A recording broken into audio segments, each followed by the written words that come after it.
Dans cette vidéo, je vais te présenter 5 façons de relancer son métabolisme pour reprendre du poids. Bonjour les circadiens, j'espère que vous avez une belle énergie. Je suis très heureux de vous retrouver pour cette nouvelle vidéo qui va être un petit peu une masterclass dans laquelle je vais te partager un petit peu comment moi j'ai repris du poids et vous apporter un peu de, on va dire, de contenu, donner des définitions sur qu'est-ce que le métabolisme et comment le fait de mieux le connaître, de savoir comment il fonctionne, eh bien ça va nous aider en tout cas à reprendre du poids. Donc avant de commencer cette vidéo, je t'invite à t'abonner à la chaîne si ce n'est pas encore fait. Comme ça, tu pourras aussi être au courant des prochaines sorties que je vais faire concernant la prise de poids de manière naturelle. Et tu peux aussi rejoindre ma newsletter qui est totalement gratuite. Tu peux t'y abonner et dans cette newsletter, je te partage encore plus de stratégies sur la reprise de poids saine. Je te partage aussi mon expérience avec la maigreur. Mes stratégies que je mets au quotidien, mon style de vie et puis les nouvelles choses que j'apprends sur le sujet. Donc tu trouveras un lien en bas de la vidéo en description et comme ça tu pourras t'abonner à la newsletter. Alors dans une première partie, avant de te donner des solutions concrètes pour reprendre du poids, pour relancer le métabolisme, j'aimerais dans un premier temps poser des définitions, mettre une définition sur le métabolisme pour pouvoir bien comprendre ce dernier. Donc en fait, quand on parle de métabolisme, on parle aussi de taux métabolique et on parle aussi du métabolisme de base. Donc c'est similairement la même chose, la même définition. Il y a juste quelques petites subtilités, mais j'aimerais qu'on parle un petit peu de ces trois choses-là et après je vais te donner les solutions concrètes. Alors dans un premier temps, je vais définir le métabolisme de manière très simple.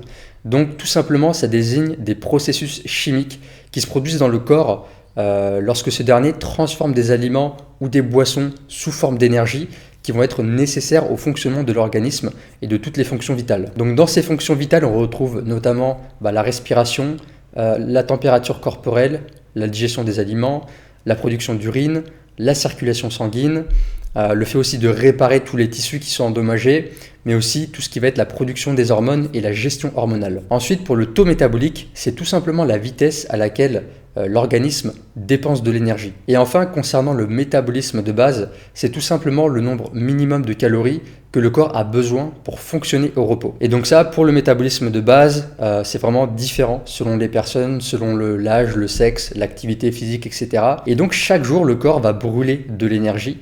Et il va le faire de trois façons différentes. Donc la première façon, comme je l'ai dit tout à l'heure, c'est le métabolisme de base. C'est-à-dire que déjà, le corps va utiliser de l'énergie même au repos, que ce soit à travers la respiration, la circulation du sang, la production de cellules, etc. Et ce qu'il faut savoir pour le métabolisme de base, c'est que ce dernier représente 60 à 70% de la dépense journalière. Donc ça veut dire que rien qu'au repos, le fait d'être au repos, on consomme déjà 70% de notre énergie. Ensuite, en numéro 2, ça va être l'énergie qu'on va utiliser pour décomposer les aliments. Donc ça, c'est typiquement la digestion. Lorsque l'on a mangé un repas, le corps va utiliser de l'énergie pour pouvoir décomposer les aliments. Et enfin, en numéro 3, c'est l'énergie qu'on va utiliser quand on va faire une activité physique ou intellectuelle. Donc la fonction et la vitesse de notre métabolisme peuvent être affectées par de nombreux facteurs. Et ça varie d'une personne à l'autre. Ça varie en fonction de la masse musculaire. Donc au plus on a une masse musculaire importante et au plus on va avoir un métabolisme qui va être rapide. Ensuite on a l'âge. Donc c'est pas forcément l'âge en lui-même qui va ralentir le métabolisme, mais c'est plutôt que avec l'âge on a tendance à perdre de la masse musculaire, ce qu'on appelle la sarcopénie. On a tendance aussi à moins bouger, à être plus sédentaire. Et donc tout ça, ça peut influencer aussi le taux métabolique. Ensuite on a le sexe. Généralement les hommes ont un taux métabolique plus élevé parce qu'ils ont une masse musculaire plus importante et les femmes ont une masse musculaire moins importante. Ensuite, ça peut être aussi lié à des troubles hormonaux comme par exemple une thyroïde qui dysfonctionne. Tout ça, ça peut ralentir et impacter le métabolisme. Et enfin, on a la morphologie ou même la génétique. Ça veut dire que y a des personnes qui vont être capables de développer plus de muscles plus facilement que d'autres. Et ça, c'est génétique, c'est la morphologie. On a aussi le cycle menstruel qui peut impacter le métabolisme. Et on a certaines femmes, par exemple, qui peuvent perdre du poids pendant leurs règles.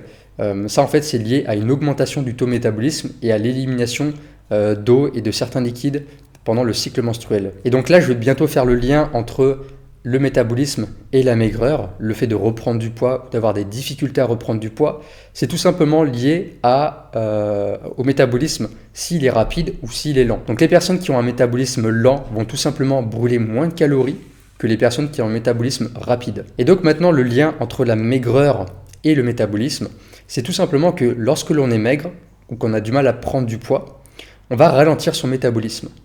Parce que généralement, quand on est maigre, bien évidemment, c'est qu'on ne consomme pas suffisamment de calories, on est en restriction calorique, et cette raréfaction de nourriture va mettre le corps en stress chronique.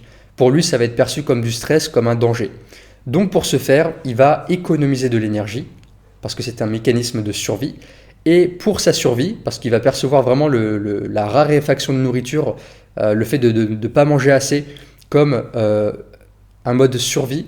Donc ce qu'il va faire, c'est qu'il va tout simplement ralentir le métabolisme pour éviter de dépenser trop d'énergie. Donc en soi, c'est un processus qui est vraiment intelligent de la part de notre corps, parce que ce dernier cherche à nous protéger et à maintenir sa survie, mais sur le long terme, et le fait de vivre constamment comme ça, en sous-poids et en maigreur, ça peut causer beaucoup de problèmes sur la longue. Et puis, bien évidemment, vivre en étant maigre et en ayant tous les symptômes de maigreur, dont je vais bientôt développer tout à l'heure, franchement c'est pas rigolo à vivre, et pour l'avoir vécu personnellement, c'est franchement pas drôle. Donc maintenant je vais te faire une petite liste d'effets secondaires, en tout cas de symptômes qu'on peut avoir quand on a un métabolisme lent, et tu vas voir que la plupart de ces symptômes, moi personnellement, je les ai vécus. Donc déjà on a la fatigue, forcément si tu manges pas assez, le corps se sent constamment fatigué. On a un sommeil perturbé parce que le corps il n'a pas les ressources nécessaires pour pouvoir bien se régénérer, et on se réveille le matin, on est déjà fatigué. Ensuite, on a tendance à avoir des sauts d'humeur. Un coup, on va être joyeux, un coup, on va être dépressif, on va être mélancolique, on peut pleurer. On peut avoir aussi un état dépressif. Ça, c'est quelque chose qu'on retrouve beaucoup aussi. Ensuite, on peut avoir de la frilosité, même de la frilosité excessive, c'est-à-dire on a constamment froid tout le temps. Ça, c'est aussi lié à la glande thyroïde qui est notre chaudière interne, et que dès que le métabolisme ralentit, la thyroïde aussi va ralentir, et donc ça peut mener à de la frilosité. Ensuite, on va avoir le rythme cardiaque qui va être très bas. Et moi, pendant longtemps, j'ai cru que j'avais un cœur de sportif parce que je pratique la musculation et d'autres sports de temps en temps. Et je pensais qu'avoir un rythme cardiaque, on va dire au repos quand je dors, je mesurais ça à l'époque avec une bague Oura, la Oura Ring, qui permettait de mesurer le sommeil. Et au repos, j'avais un rythme cardiaque dans les 38-40 BPM, battements par minute. Donc c'était ultra bas. Et je pensais que c'était parce que j'avais un cœur de sportif, parce que je faisais du sport, que j'étais en bonne santé. Alors qu'en fait, pas du tout. C'est juste que je mangeais pas beaucoup de calories et que je m'entraînais beaucoup. Et tout ça, en fait, ça vient ralentir le métabolisme. Et ça, c'est le docteur Repeat, dans son approche pro-métabolique, qui en parle. C'est que normalement, un corps, un métabolisme en santé, et c'est valable aussi pour les adultes, on est censé être comme les enfants. Un enfant, il a le cœur qui palpite, il a les joues rouges, il carbure, il a tout le temps chaud. Et ça devrait être notre état de base, qui est un signe de bonne santé pour le coup. Ensuite, ça va être la baisse de libido. En fait, quand on est en état de survie, quand le corps est stressé constamment, il va mettre certains systèmes au repos, en tout cas, il va les inhiber. C'est le cas du système digestif, du système reproducteur et du système immunitaire. Parce que quand on est sous stress, le corps estime que ce n'est pas le moment de se reproduire et d'aller conquérir la femelle. Ensuite, un autre symptôme qui revient très souvent et que j'ai aussi expérimenté, c'est la constipation. Ça aussi, c'est une galère. C'est aussi le fait que le métabolisme ralentisse et que du coup, le transit intestinal, donc le péristaltisme des intestins va être ralenti. Et ensuite, on peut avoir aussi des menstruations irrégulières. Donc moi, à l'époque, quand je faisais 53 kg pour 1m70, j'avais tous ces symptômes. Bon, excepté les menstruations irrégulières, bien évidemment. Donc maintenant, on va voir comment on peut relancer son métabolisme, notamment grâce à l'approche pro-métabolique. Donc l'approche pro-métabolique, qu'est-ce que c'est? C'est tout simplement venir soutenir le métabolisme avec un mode de vie et avec des aliments spécifiques qui vont nous permettre justement d'augmenter ce métabolisme. Donc moi j'ai connu un peu cette approche pro-métabolique il n'y a pas très longtemps avec les travaux de Kate Daring, du docteur Repeat et aussi de mon ami Jérémy Delson qui est aussi expert dans la prise de poids et dont on a déjà réalisé ensemble aussi des podcasts et des vidéos. Et d'ailleurs, si vous voulez en savoir aussi plus sur la prise de poids, je vous invite également à aller voir sa chaîne YouTube qui s'appelle Vitaly TV.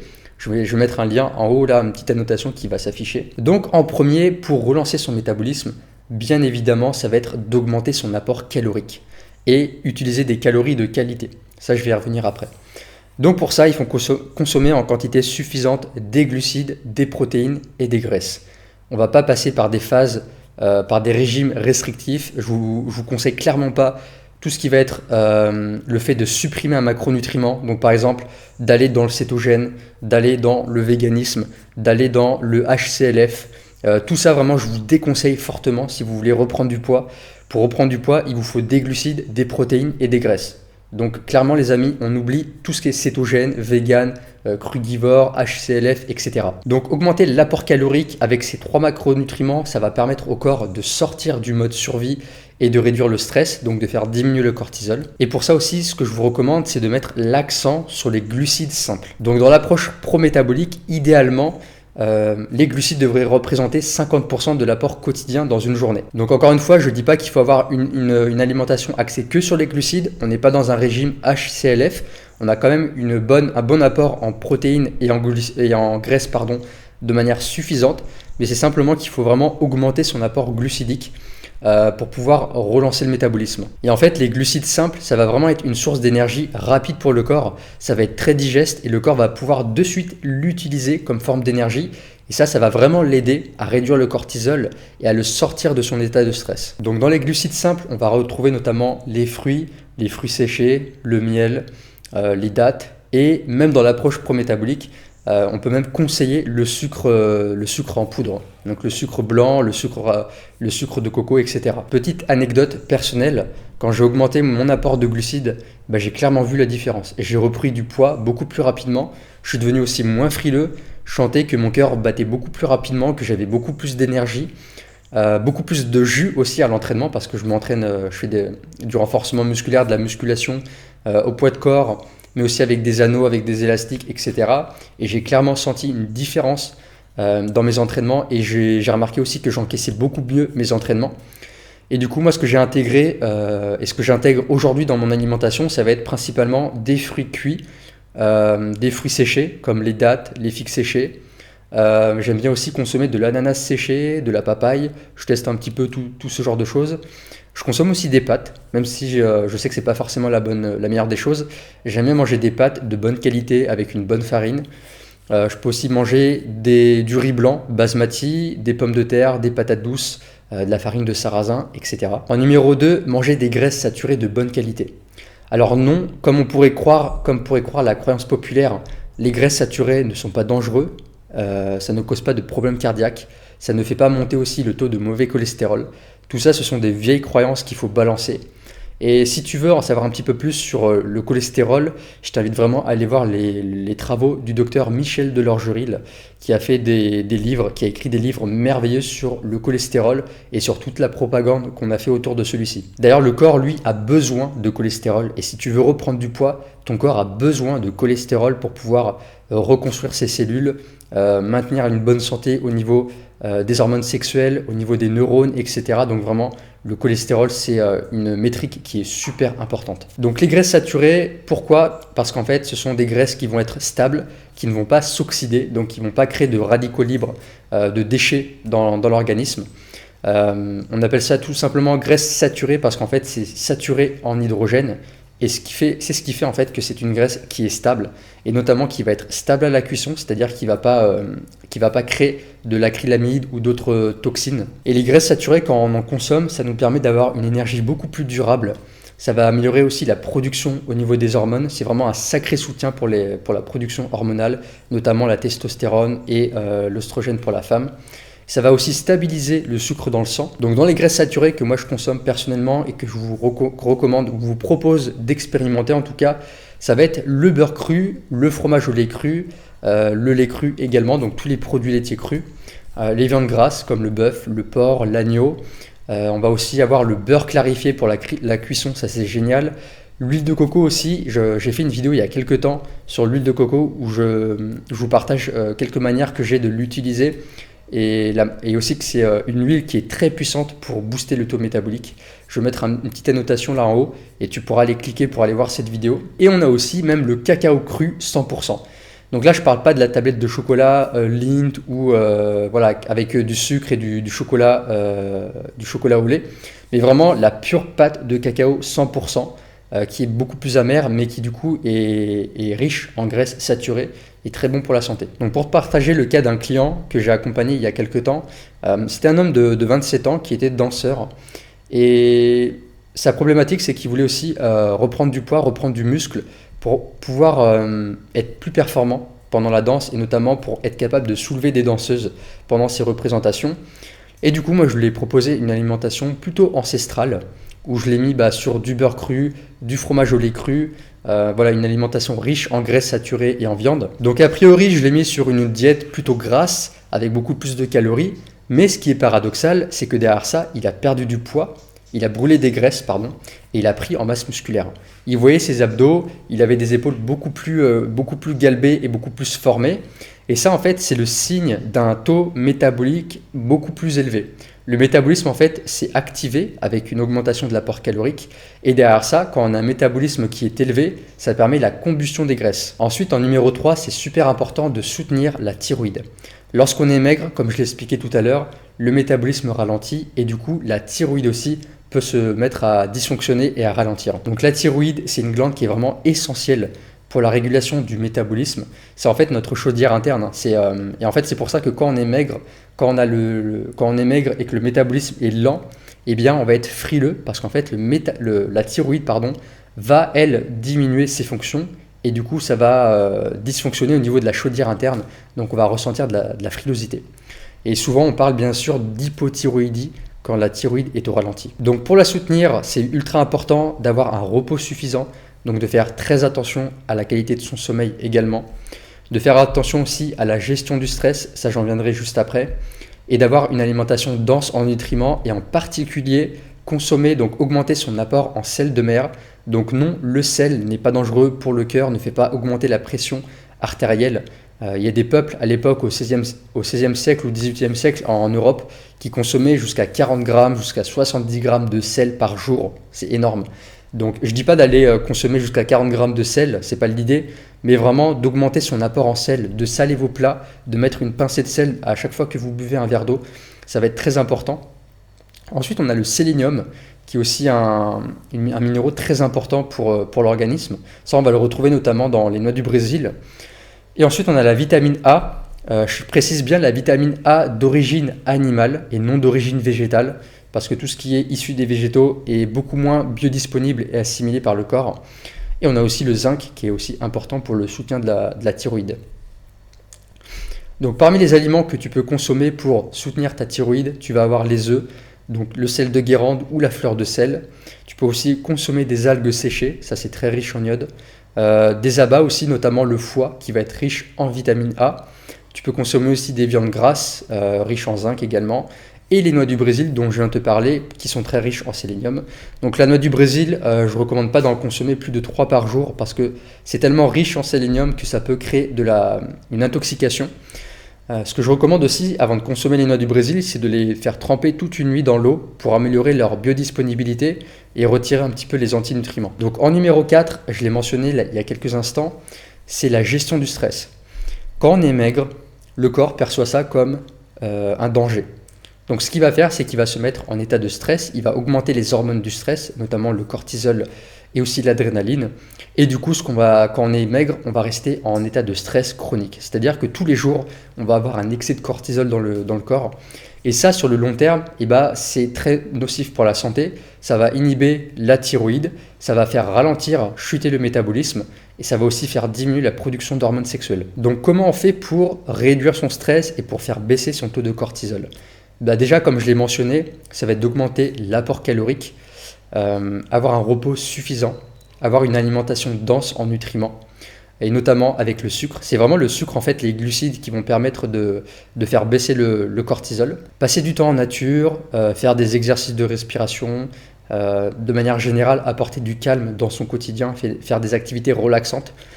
Et aussi, ça c'est beaucoup plus compliqué, mais si on a un quotidien, si notre quotidien est stressant, avec, un boulot qui est stressant, des problèmes financiers, des transports en commun, les enfants à gérer, plein de choses, ça aussi, ça peut être une donnée qui peut créer du stress.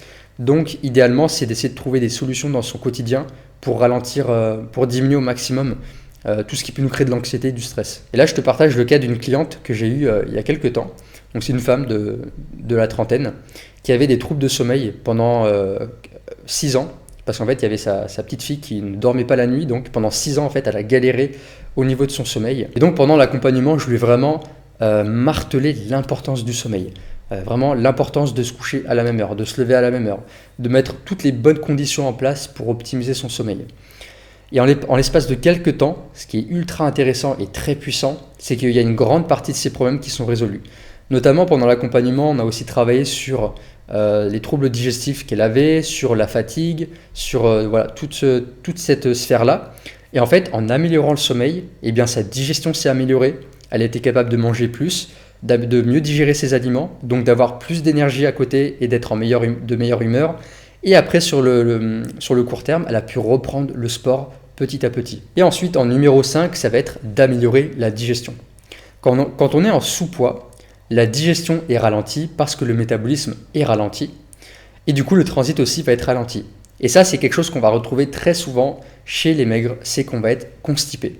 Parce que comme je l'ai mentionné tout à l'heure, le transit en fait va ralentir et le péristaltisme intestinal aussi. Ce qui fait que du coup, on va avoir du mal à aller à la selle.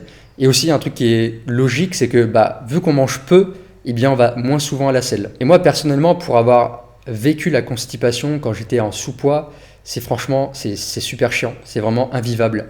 Et en plus de ça, on va creuser en fait un cercle vicieux parce que quand tu es constipé, donc tu n'arrives pas à évacuer, et tu ressens pas la faim parce que tu as les intestins qui sont pleins. Du coup, t'as pas faim, tu vas pas manger, tu vas moins manger. Donc du coup, tu n'arrives pas à reprendre du poids, donc tu restes maigre et en fait, tu rentres dans le cercle vicieux. Et en plus de ça, les intestins, vu que c'est vraiment le centre des émotions, c'est là où est produit la sérotonine, l'hormone du bien-être, et en fait, quand tu es constipé, ça va se répercuter au niveau cérébral, c'est-à-dire que tu vas être de mauvaise humeur, tu vas avoir le brouillard mental, tu vas pas être bien. Ensuite, souvent, on peut avoir de la porosité intestinale. Ça, on le retrouve notamment chez les personnes maigres qui ont suivi un régime végétarien ou vegan, comme ça a été mon cas. Moi, je suis passé par la case végétarien. Et en fait, à trop manger de fibres, quand on a ce mode alimentaire, ça peut créer de la porosité intestinale parce qu'avec l'excès de fibres, on vient irriter la barrière intestinale. Ce qui se passe en fait, c'est qu'on va mal absorber les nutriments parce que les intestins ne seront pas en bonne santé. Du coup, vu que déjà on ne mange pas beaucoup, que le peu qu'on mange, on va mal l'absorber parce que les intestins sont irrités, et du coup on va être en carence parce que du coup on n'apportera pas assez de vitamines et de minéraux et de ressources au corps parce qu'il n'est pas capable de l'assimiler. Donc si on ne l'assimile pas, on n'a pas de nutriments, on est en carence, on n'a pas d'énergie et on n'arrive pas à prendre du poids. Encore une fois, on est bloqué dans ce cercle vicieux. Donc déjà pour réparer les intestins, il est intéressant de passer déjà par une phase d'éviction alimentaire stricte. On n'est pas obligé de le faire, mais moi j'aime bien des fois recommander ça pour accélérer un petit peu le processus de guérison et laisser un peu de repos aux intestins. Donc ce qui est déjà très important à éviter, pour vraiment, si vraiment tu veux réparer ta barrière intestinale et tu sens que tu galères à digérer, pendant une période de peut-être 3 semaines à 1 mois, tu vas éviter tout ce qui est gluten. Donc déjà le gluten de blé moderne transformé, ça c'est à bannir tout le temps. Les produits transformés, c'est à bannir tout le temps. Tout ce qui est additif, ce qui va contenir des E340, E300 machin, etc. Tout ce qui vient généralement de supermarchés qui a été transformé dans des usines. On évite aussi les produits laitiers pasteurisés, les légumineuses, les céréales, les oléagineux et aussi l'excès de légumes et de crudités qui peuvent vraiment irriter la barrière intestinale. En parallèle de ça, donc on réduit ou vraiment on supprime ces catégories alimentaires pendant un certain temps. Et à côté de ça, pour vraiment soutenir le système digestif, on va se faire des bouillons d'os très riches en gélatine, en collagène. Ça, c'est vraiment un bijou pour réparer les intestins et améliorer les fonctions digestives. L'os à moelle aussi, pépite, c'est vraiment une source de gras mais délicieuse qui vont vraiment vous faire du bien pour les intestins.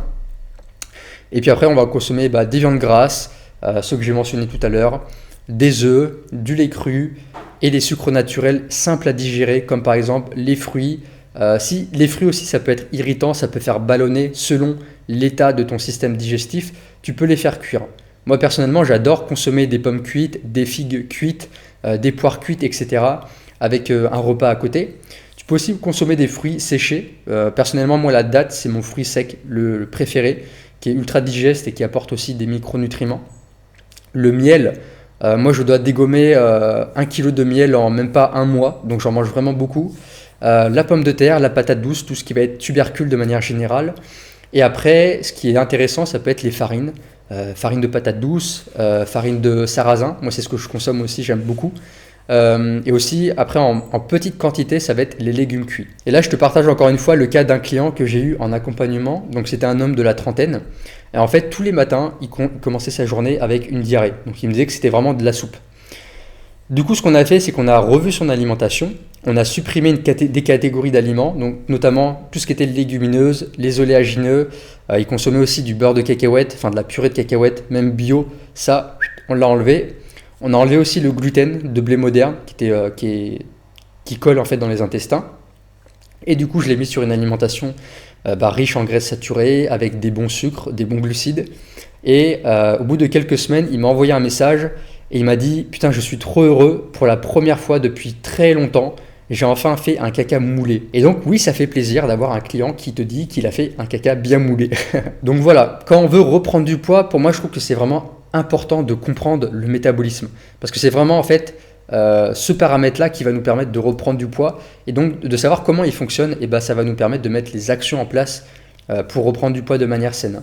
Donc le relancer, ça nous permet de sortir de la maigreur avec un apport calorique suffisant et avec un apport en nutriments aussi qui va être suffisant. Ça va nous permettre de nous sortir de notre état de stress, donc ça va vraiment mettre le corps dans un état de sécurité. Et du coup, vu qu'il va être en sécurité, il va pouvoir reprendre ses fonctions optimales, fonctions aussi de la thyroïde, fonctions hormonales, meilleure digestion, meilleur transit, un sommeil plus réparateur, etc. Donc n'oubliez pas les amis que tout ça c'est un processus. Si tu es maigre et si tu l'es depuis longtemps, il faut y aller vraiment progressivement. Le corps n'aime pas les changements brutaux et ça peut le mettre encore une fois en stress. Donc on va progressivement, on augmente l'apport calorique doucement, on intègre le sel petit à petit, on augmente son apport en sucre simple de manière douce aussi également pour ne pas stresser l'organisme et pour pouvoir faire les choses correctement. Donc toi, si tu ne parviens pas à reprendre du poids, si actuellement c'est vraiment la galère, ça fait longtemps que tu es en état de maigreur, tu as essayé plein de stratégies mais qu'à chaque fois ça n'a pas fonctionné et que actuellement tu as aussi tous les symptômes que je viens de citer précédemment, tu peux réserver un appel avec moi et je serai ravi de pouvoir t'apporter des conseils adaptés à ta situation. Si jamais tu veux réserver un appel, je te mets un lien en bas de la vidéo en description. N'hésite pas aussi à me mettre en commentaire si toi tu as réussi à reprendre du poids, comment tu as fait, quelles sont tes stratégies. C'est intéressant aussi d'avoir des petits échanges comme ça en commentaire et d'échanger aussi entre vous pour vous donner des conseils entre vous pour voir un petit peu comment vous avez réussi à vous sortir de la maigreur. Et encore une fois, si tu as des questions, n'hésite pas à me les mettre aussi en commentaire. Mets un petit pouce bleu sous la vidéo, ça fait plaisir, ça permet de récompenser mon travail et d'améliorer le référencement sur YouTube. Et bien évidemment, abonne-toi à la chaîne si ce n'est pas encore fait et comme ça tu pourras recevoir mes prochaines vidéos sur la thématique de la reprise de poids, du métabolisme et de l'énergie de manière générale. En tout cas, j'espère que la vidéo t'a plu et moi je te dis à très bientôt dans la prochaine.